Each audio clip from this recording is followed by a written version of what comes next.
Everything rises and falls on leadership. The ability to lead well is fueled by living your cause and purpose. This podcast will equip you with the tools to do just that. Live and lead with cause and purpose. And now, author of the book, The Anatomy of Leadership, and our host, Chris Comeaux.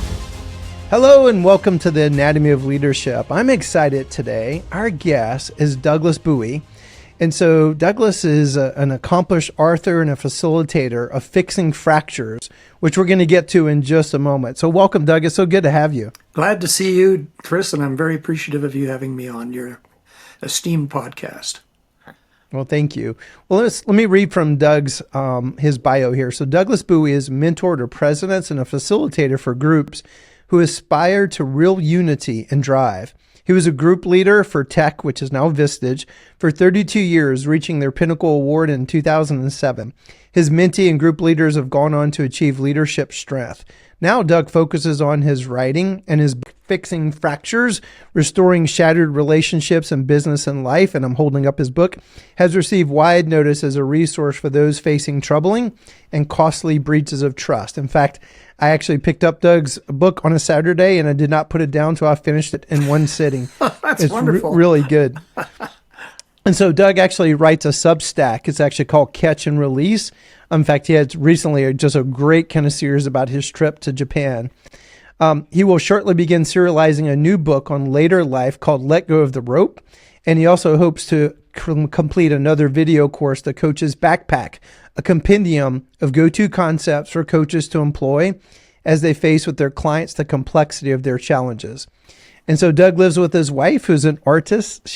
Her name is Elaine, and they live Hornby Island on the British Columbia coast. And also he has a home in San Miguel de Allende, Mexico, while preserving his base in Calgary, Alberta, Canada. He also has two grown children who are both engineers. Find that interesting, Doug. That's very left brain, and you strike me as a very right brain human being. So, Doug, what did I leave out that you want our audience? Wrong there. No, I don't think you've left anything out, except that, as we were just talking, I've got a head full of Japan, and I've been writing in Catch Release about my observations of Japan, which I found electrifying, and I can't urge your people any harder to go to Japan if they possibly can. Yeah, I was sharing with you, and we were doing show prep, that my mentor, Dr. Lee Thayer, who you and I both knew, he was just raved. He did a lot of actually work in Japan, and I've always been a fan of Toyota and just their amazing leadership concepts. But yeah, your Catch and Release series it's made me revisit some of the things that culturally Dr. Thayer would talk about. They're just very attractive about the culture and just the honor culture and how that seeps and permeates, but then also maybe some of the best of the kind of American capitalistic system so it sounds like a pretty unique combination. They learned an awful lot from Edwards Deming about continuous improvement, and I think we've kind of lost that trail. Because I think that what happens is we do something once, build a prototype and say, that's it, it's done, it's now perfect. And of course it isn't. And what happens in Japan is you see so much evidence of things that have been rethought from the user's perspective. Little twists and tinkers have been made, and the result is just a completely gratifying experience. Yeah, I'm so glad if there's probably not a week I do not quote Deming at least one time in the work that I do. So that's pretty affirming. He was a dynamite fellow. Absolutely. In fact, Dr. Thayer did actually interact with him, and so he had some pretty cool stories there. I'll bet. So, Doug, what's your superpower? This is something I've asked our guests, and I left it off a couple of shows, and I'm so glad I asked it because it ends up being so enlightening for me as then we go through the podcast. I think noticing. I'm an observer. I pay close attention. I don't have too much trash in my head that gets in the way of me reporting what I see. So often I see and experience things that I think are very obvious that other people have missed. And funny, but most of those things are quite subtle, but they're extremely significant. That is a really cool superpower. In fact, I was just listening to an Ed Milet podcast. He's become quite popular, kind of like another Tony Robbins, and he did a whole segment on slowing down, and he said, do you even know what your hand looks like? And he was really giving a very tangible way of pointing out what you just pointed out, of like developing the skill set of noticing. And he said it will spill over into every aspect of your life, even the profitability of your business, just based upon noticing. I never heard anyone frame it that way before. Interesting. All right. Well, we're going to jump into your book here. So I'm using the framework of my book, Doug. We've had a full year now, and it occurred to me actually in the very end of 23, right when we just released the book. I'm like, I'm an accountant. So, accountants put things in categories. And so if I'm going to write something about leadership, that I guess would be my logical offering to the world, trying to create a meta framework. If you Google the word leadership, you get 6 billion hits. Dr. Thayer used to rail on the fact, he goes, don't you find it interesting we seem to have less leaders but more leadership material, which was always a little bit of an oracular of sorts. Well, Lee was such an irascible observer of things. He was very much so. He would rattle people's cages, and he rattled my cage quite a bit. So this is really kind of a meta framework. And so we've been through all the chapters, but as I read your book, I was thinking of theming and maybe titling our show today, Doug Bouey on caring for others via fixing fractures is what I was thinking. And you and I met after my podcast with Tom Foster. Yes. And then you and I talked, and there's so many cool commonalities. But when you talked about your book, Fixing Fractures, I said, okay, I've got to have you on my show, but I think we need to talk about this. So tell a little bit more of your story, and how exactly did you come to what you're doing now? And I think that'll lead us into your book. Well, of course, it's a long story, and we all have complex lives and backgrounds. But I'll speak about how I got to fixing fractures particularly. I had a mentor by the name of John Constantouris. And John was a tech chair in San Diego, and one of the first tech chairs that I met when I was first being inducted into the tribe. And John had been a commander in the Los Angeles police force when the Watts riots were on. And he was just a searcher and a quester and a learner. What he wanted to do was he wanted to be able to take very intractable people and soften them up and make them come together so that they would be in unity. And, his framework on fixing fractures is really developed totally. This framework is totally developed from his framework, and it's been adapted and expanded, of course, as time has gone on. But I met him, I heard him speak.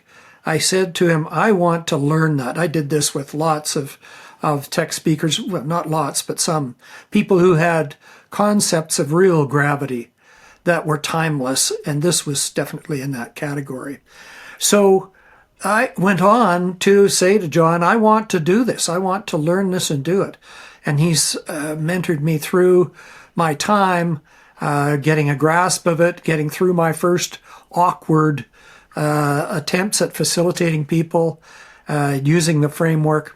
And then we refined and discussed it together. And we would often get together on the phone after we'd worked on a case and really talk about how magnificent it is to reach through a fracture to a resolution, and to have people there in that space that they get into when they've actually closed off something that was really, really bothering them.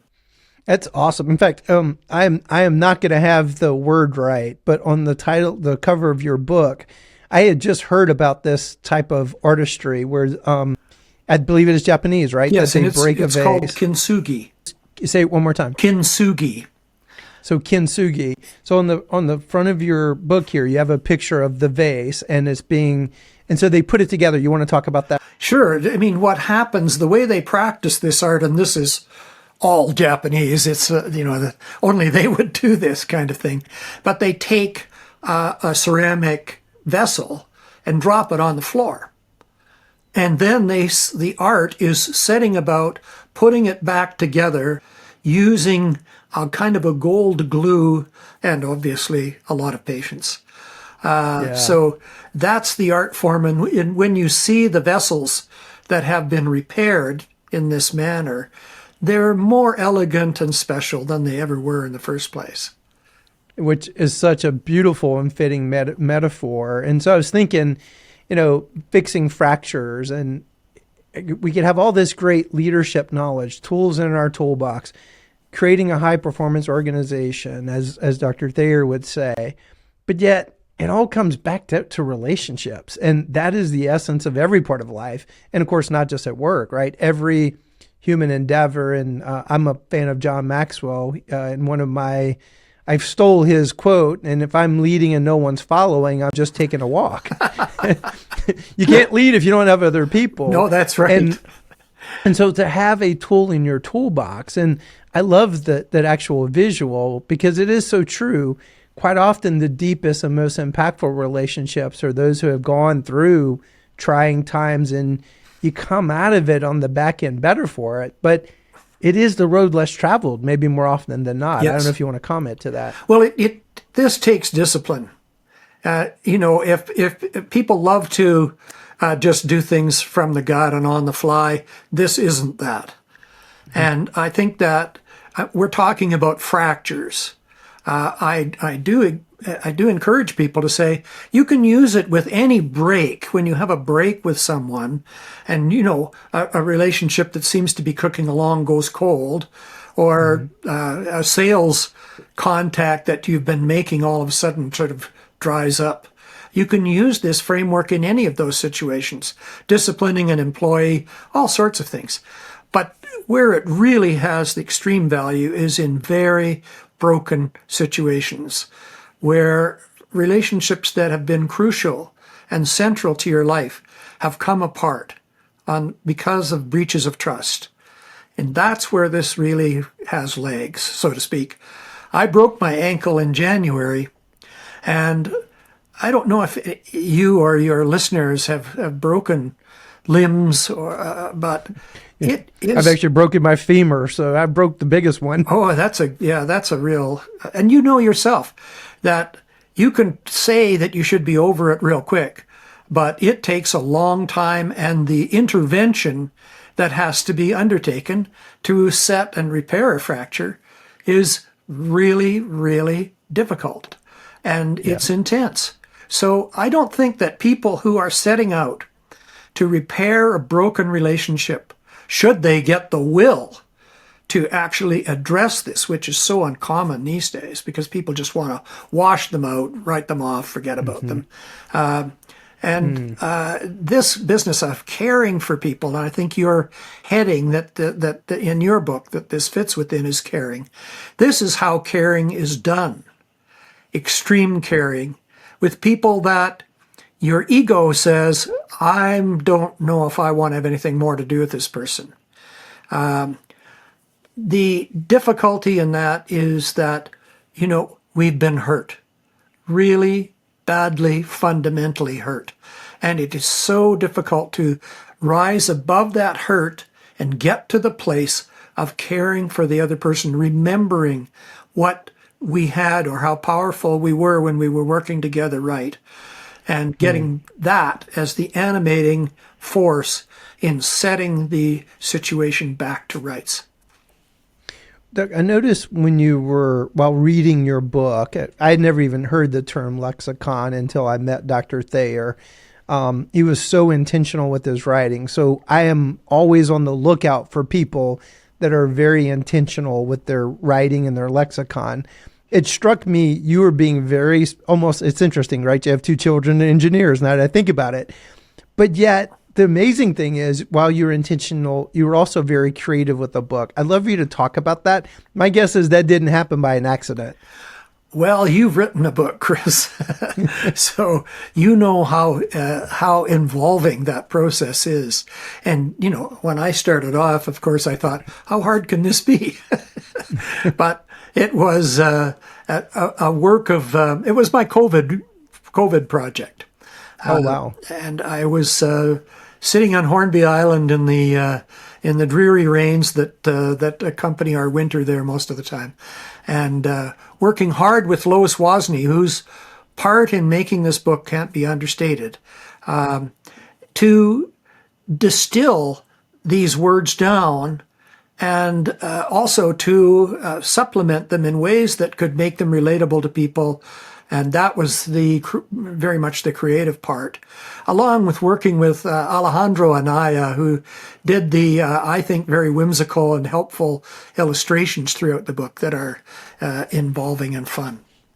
Well, here's what struck me again, that it is a very intentional process. So we're going to jump in just a second into the resolution protocol. So it's very intentional. It's a very methodical, Yes. disciplined process. But yet the reason why you would be involved in this process is because it's a very human relationship, right brain, spiritual aspect. Because when a relationship's working well, it almost feels like magic. Like, man, we just get stuff done. Yeah. But when you have, so it just struck me like you crafted it very thoughtfully because of what you're actually after with the outcome. So my guess is that, again, that was probably very thoughtful on your part. Well, I want people to be able to use this, and I recognize that many, many people won't.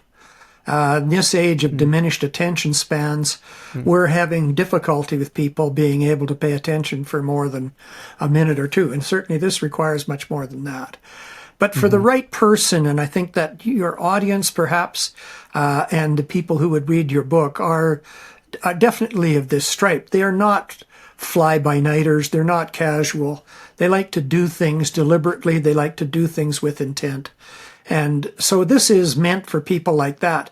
People who recognize that Scotty Scheffler didn't get to be the #1 golfer in the world by just showing up at the golf course and flailing away with his golf clubs. That's just not the way it happens. And we know this, and we marvel at these people, but we don't emulate them in terms of the dedication that they put in to arrive at this point of supreme skill. This is a skill.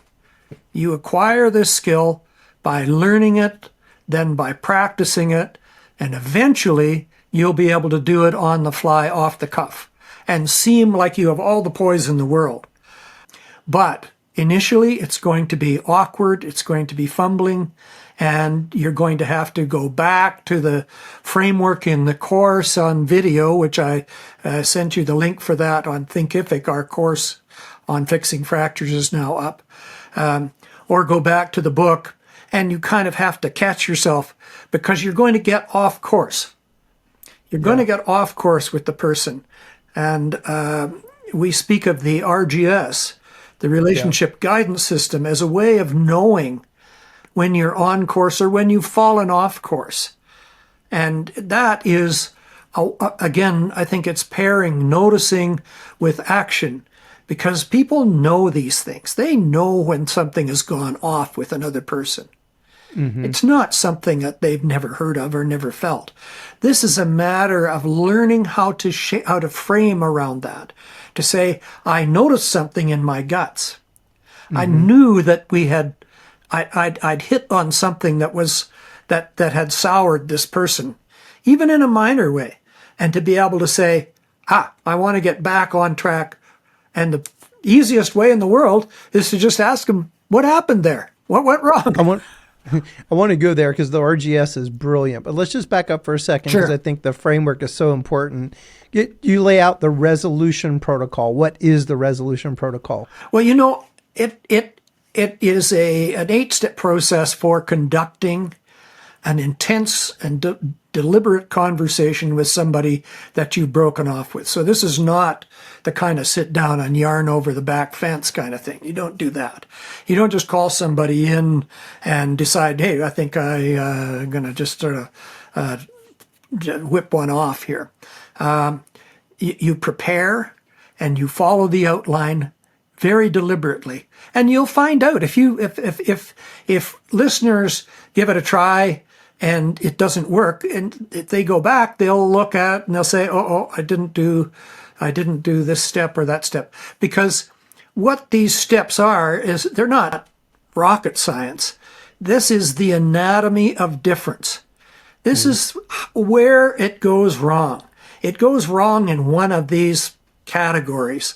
And if we can do this, if we can stay on one topic, so we're not dealing with the hail of incidents and trying to fend off this this ball or that tackler, but just deal with one single incident and stay on that topic and keep within watertight compartments.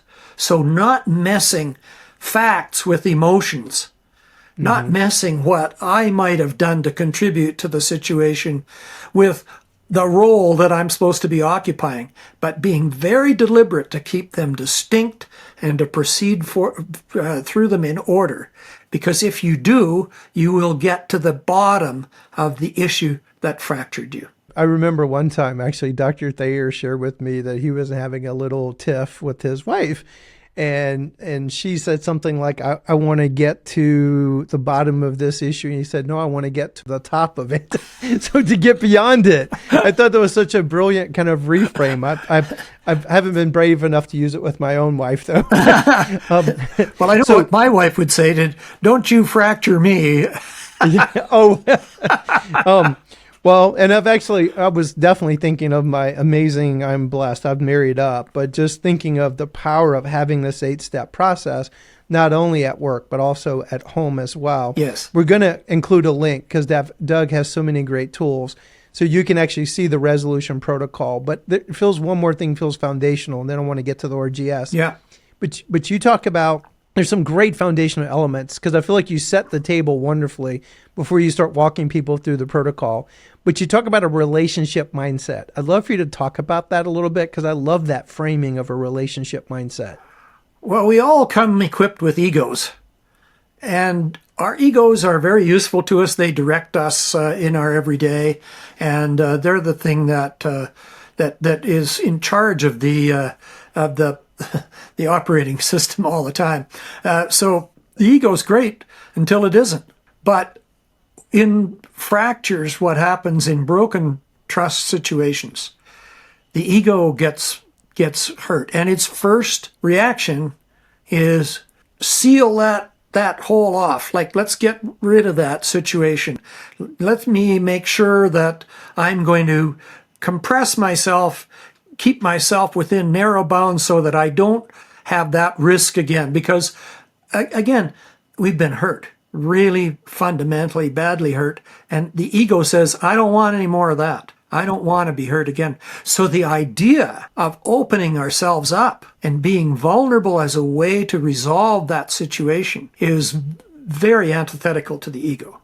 It doesn't like that. So the relationship mindset, which we tap into a number of times in different aspects in the book, is really all about ways in which you can kind of go beyond your ego to the greater service and reach something that is, maybe if Dr. Thayer said at the top, if you want to get to the top, you got to start at the bottom. Right. So, you want to put the ego in its place and make sure that it doesn't just make the situation worse, which it will if it's allowed full reign, because it's protective. Ego is fundamentally protective. I didn't tell you I was going to ask you this, but how do you define the ego out of curiosity? I think the ego is the guiding force in our personalities. It's what helps us decide what to do next, how to handle things, what to do. And it is also our protective barrier. It's what keeps us from harm, keeps us on our rails, keeps us safe. But it's not always good, even though it's very indispensable to function, and it's very concerned with our integrity. It's not concerned with our greater integrity of keeping ourselves in full accord and concordance with the people that we care about. Ooh, that's solid gold right there, Doug. So then I think about that. So if the ego is kind of driving. So as I was reading your book on that Saturday, I was playing out fractures in my own life and thinking, yeah, but, and then of course I got to the resolution guidance system, the RGS, and I thought, now that is brilliant. That is a brilliant framing, because now I can actually see the ego being in the driver's seat, and maybe the car is all me, but the RGS is kind of that guidance system. But so can you talk about that? What is the RGS for our listeners? Well, the RGS is this system, if you like, of it just codifies what we know in our guts. So if we are relating with someone, and let's say that we've built a long-term relationship with this person, and we rely on them. They might be a key component of the executive team or something like that. And we may get sort of the wind up one day and say something and watch that other person just suddenly cool and flinch. And that's how the RGS works. It says, something happened there. I notice it, and I don't think there's any way you can turn that system of noticing off in the human being. We're very, very acutely aware of those kinds of interruptions in flow. And when that kind of an interruption in flow occurs, what we're saying with the RGS is pay attention to that, particularly when you're in the depth conversation that we're talking about. Don't go past that point. Get clear on what happened there, because that was a mini break. What you saw there was a mini break when they flinched. And you need to know what happened. What did I say? And that's all it takes. It's just a matter of clarifying. But that is the RGS in action, and that gets things back into flow, back into concordance, so that you have a chance to get to this much desired resolution that we're talking about. Well, I think this is where Alejandro did amazing. Like the picture that he drew, I assume that was him. Yes. Of having like the caring is in the sweet spot with the heart. And then to the right, you have fear, and to the left, you have anger, and kind of framing it that way. And then I love how you kind of had the bullets of anger displays as erupting, yelling, sarcasm, fear displays as making nice, avoidance, sloughing off. It was just brilliant framing, because it gave me a visual of like, okay, because I could even start playing some fractures and maybe attempts at trying to get things back on track, and then could even almost see the replaying the movie of that conversation in my mind going, God, this would have been so helpful as kind of a guidance system. Yeah, that's what it is. That's why it's called the relationship guidance system. Is it's what we sort of have as our central cockpit display in front of us as we're flying, right? And maybe flying is, we use the car and the lane avoidance, lane deviation system in cars that they have now as a way of kind of making an analogy to the RGS in ourselves. This is a system that is in it's endowed with our own bodies and our own senses. We have acute ability to do this. It's just a matter of, as you say, framing it and saying, maybe this could be useful. Because I think we learn in terms of stories, Doug. So what are some stories of people utilizing the resolution protocol, and maybe what the outcome of some of those stories were? Well, I got called into a number of situations. People knew about this, and they didn't, of course, deal with it casually or dispense it casually. But there were two brothers in a city in Western Canada who operated a very, very successful fabrication and supply company. And one was this is pretty typical. You probably run across this in your world. One is the operations guy, and the other guy is the relationship guy. And so he does the sales and the marketing and the PR and so forth. And this guy does the back in the shop, organizing the realization of the projects and marching them through. So of the two of them, it had been determined some time back, these were brothers, that brother one would be the president, and he was the operations guy.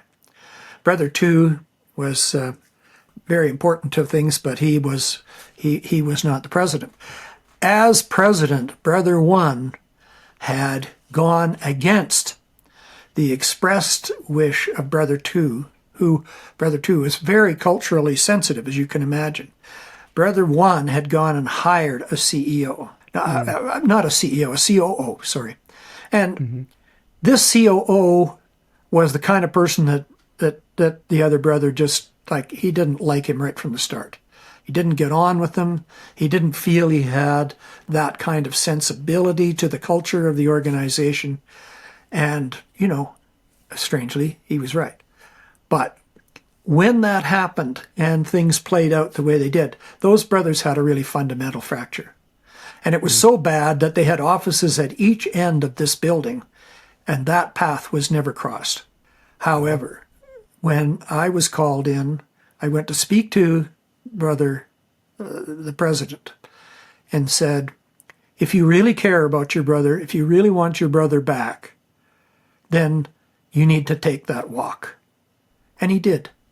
And that took enormous courage for him to walk down to the other end of the building, open the door, wait for his other brother to get off the phone that he was on, and the brother was kind of shocked, looked up, and brother president said, "I want my brother back."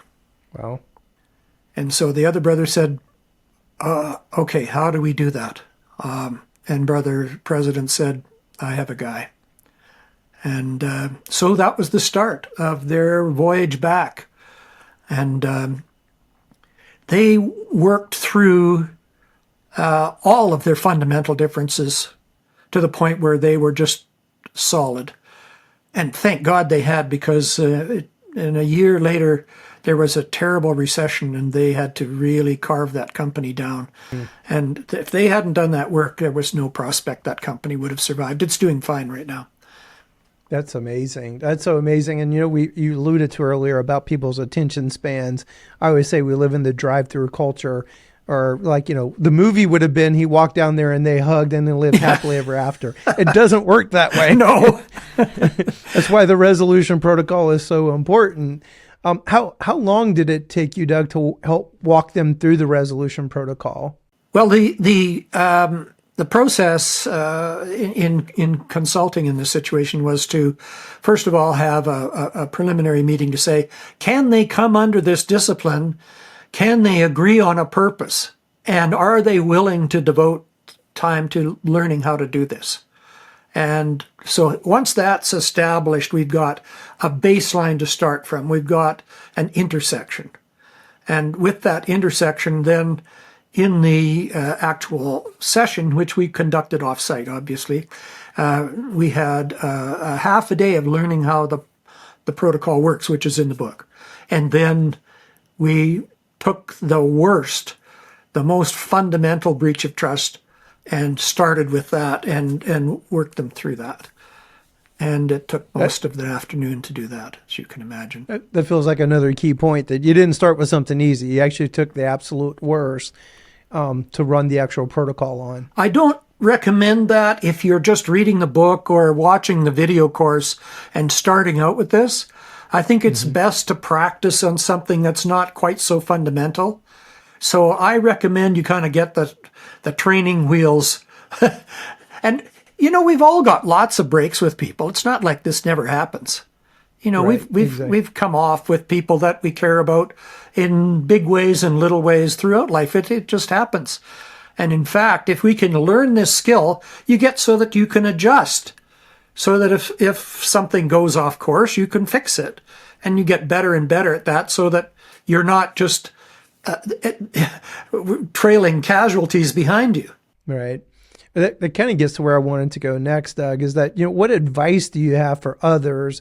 Like, you know, I just devoured your book. I just loved it. You kind of just alluded to maybe trial it on some things that aren't like the worst things ever. But what other advice do you have if folks try to go, okay, this book's amazing, now I want to utilize it? What just kind of coaching or advice would you have? Well, I think the first thing I would say is identify, a fracture that is, you're not going to do this with something that isn't fairly troubling to you, but something that's bothering you, and you know, everybody knows how these things manifest. They keep churning around in the mind. So if it doesn't take much, say, for people listening to this to say, oh yeah, I got a couple of those, here's this one, here's that one.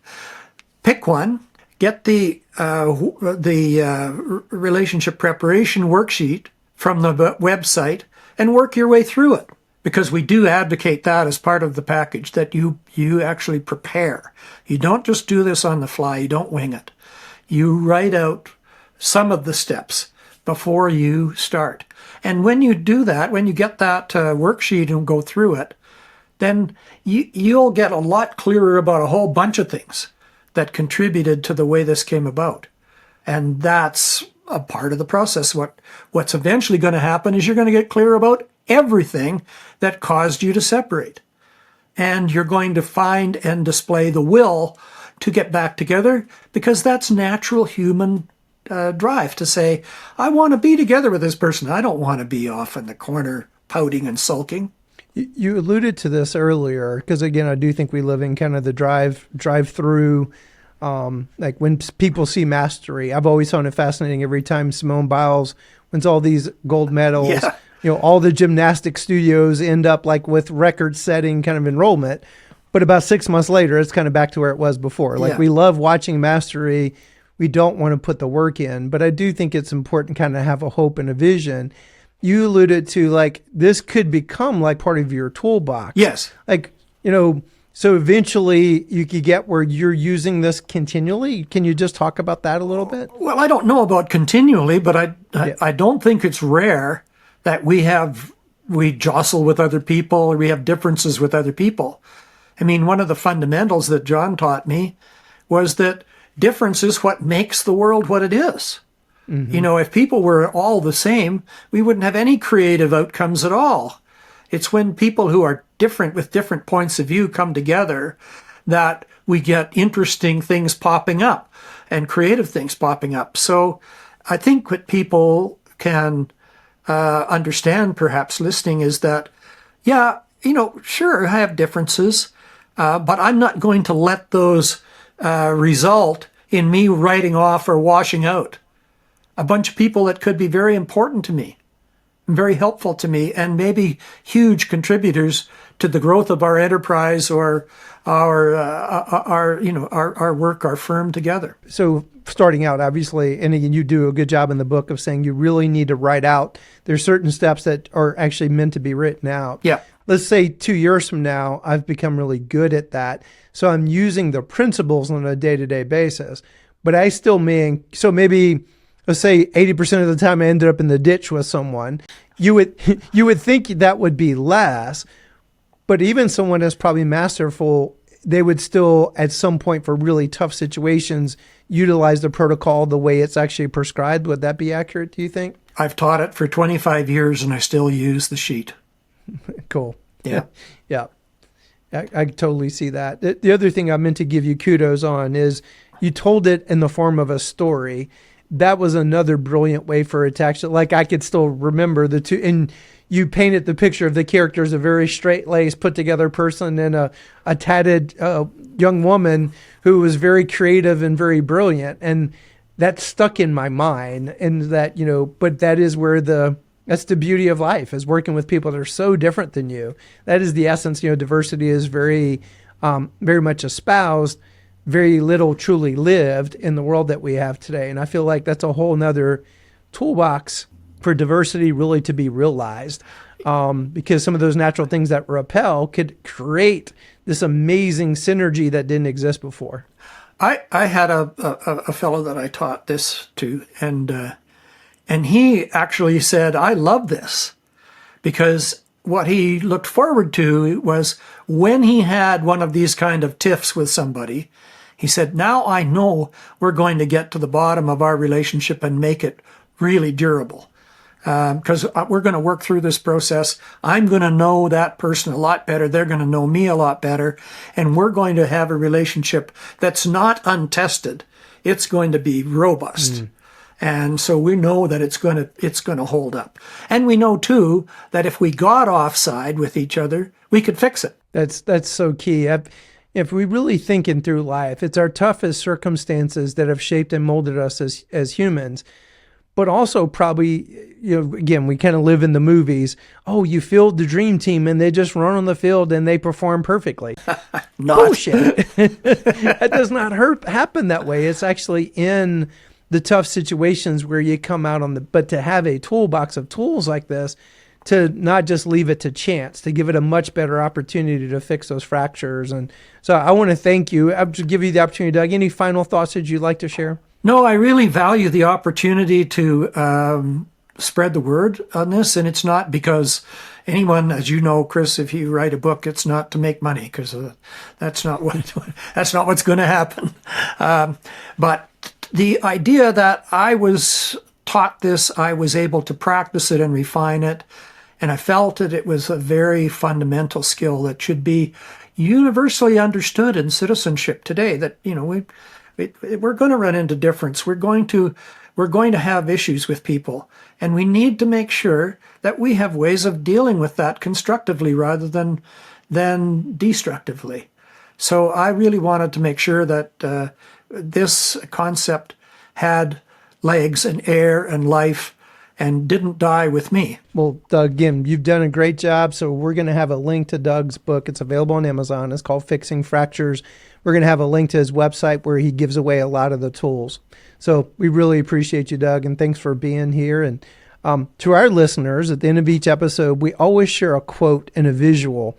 The idea is we want to create a brain bookmark, almost like a brain tattoo, if you will, a thought prodder about the subject to just further your learning and growth and thereby your leadership. And of course, we're going for stickiness. We want to stick in your brain.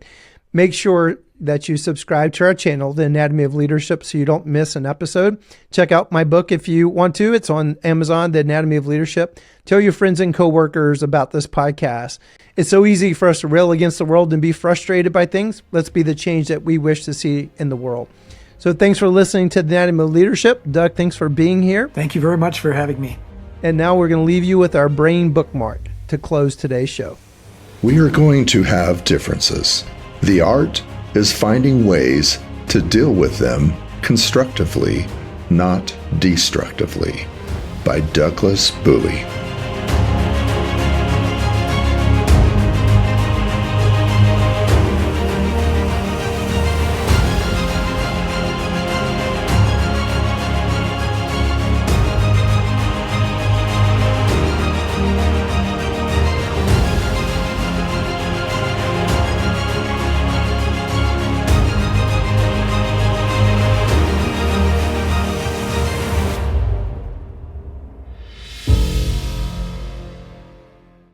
Thank you to our Anatomy of Leadership sponsor, Dragonfly Health. Dragonfly Health is also the title sponsor for April and November 2024 Leadership Immersion courses. Dragonfly Health is a leading care-at-home data, technology, and service platform. With a 20-year history, Dragonfly Health uses advanced technology and robust analytics to manage durable medical equipment and pharmaceutical services as part of a single efficient solution for caregivers, patients, and their families. The company serves millions of patients annually across all 50 states. Thank you, Dragonfly Health, for all the great work that you do.